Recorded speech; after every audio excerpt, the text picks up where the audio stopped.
majira ya saa 9:20 maeneo ya Ngukumu katika wilaya ya Nzega mkoa wa Tabora, na basi ya kampuni ya Minza Investment ambayo ilikuwa inafanya safari kutoka Mpanda kuelekea mkoa wa Simiyu. Katika majira hayo ya saa 9:20 maeneo ya Ngukumu, gari hilo lilipata ajali na kuweza kupinduka au kuacha njia na kusababisha vifo vya watu 4 na majeruhi kadhaa.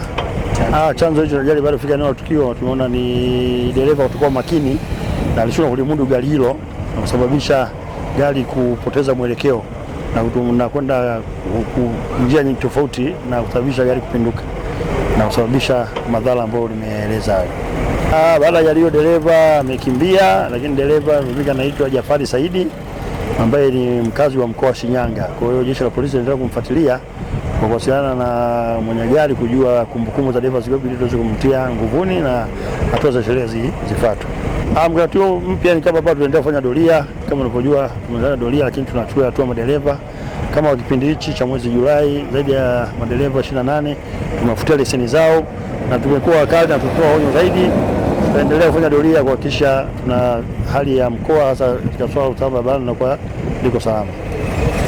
Jamani, sisi kama serikali tunawashukuru sana Wanazengo ambao mmekuja hapa, mmesaidiana na polisi na watu wengine ambao wa halmashauri waliokuwa wanasaidia kuokoa hapa. Sawa ndugu zanguni, huo ndio upendo ambao unahitajika, sawa?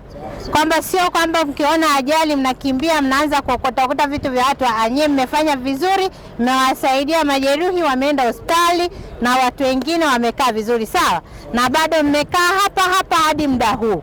Sasa kwa kuwa tumemaliza kila kitu, mimi niseme ninawashukuru, lakini ninawapongeza kwa kazi mliofanya. Sasa ndugu zanguni, mimi mkuu wa wilaya ninawapenda na ninawashukuru sana kwa namna ambavyo mmeweza kusaidiana na jeshi la polisi kuwaokoa hao wenzetu.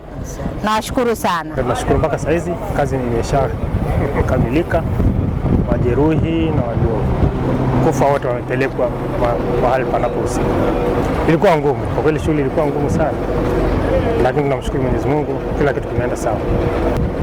Wao wanapata muda mwingi wa kupumzika ili waweze kuwa makini wakati wanapoendesha magari, lakini pia nashauri dereva wawe wawili kwenye basi. Nadhani ni hilo tu, sababu inaonekana labda alikuwa amechoka sana, usingizi au whatever itakavyo, kwa sababu ni usiku wa manane. Kwa hiyo kauli yangu kwa madereva wawe makini zaidi, lakini pia wapate muda wa kupumzika ili waweze kuwa makini wakati wote.